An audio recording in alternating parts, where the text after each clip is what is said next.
दौंड कृषी उत्पन्न बाजार समितीत केडगावात कांद्याची आवक वाढल्यानं दरात घट झाली आहे। दौंड, यवत आणि पाटस इथे भुसार मालाची आवक वाढल्यानं तिथले बाजारभाव स्थिर राहिले। तसंच पालेभाज्यांची आवक वाढल्यानं बाजारभाव स्थिर झाले आहेत। वाशिम कृषी उत्पन्न बाजार समितीत यंदा नव्या सोयाबीनची आवक झाली आहे। यावेळी बाजारात अपेक्षेपेक्षा जास्त दर मिळाल्यानं शेतकऱ्यांना दिलासा मिळालाय। सध्या बाजारात सोयाबीनला 4700 रुपयांपर्यंतचा दर मिळतोय। नंदुरबार जिल्ह्यातील सातपुडा भागात पारंपरिक पद्धतीने भगर काढणीला सुरुवात झाली।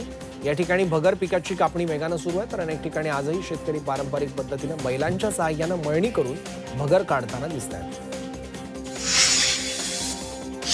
धुळे जिल्हाधिकारी कार्यालयाबाहेर शिवसेना उद्धव ठाकरे पक्षाच्या वतीनं आंदोलन करण्यात आलं। शेतकऱ्यांच्या विविध प्रश्नांसाठी आंदोलन केलं। यावेळी शेतकऱ्यांनी सरकारच्या विरोधात घोषणाबाजी करत निषेध व्यक्त केला। तसंच ऑफलाईन कापूस खरेदीची मागणी केली।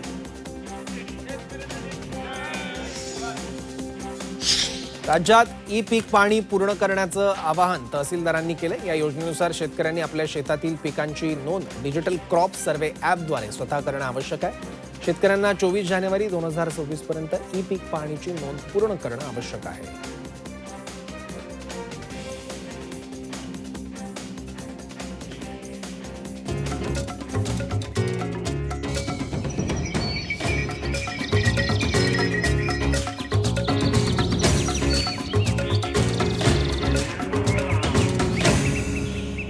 पीक पाणी पॉवर्ड बाय ऊस पिकाच्या भरघोस वाढीसाठी नेचर केअर फर्टिलायझर्सचे खत ग्रीन हार्वेस्ट।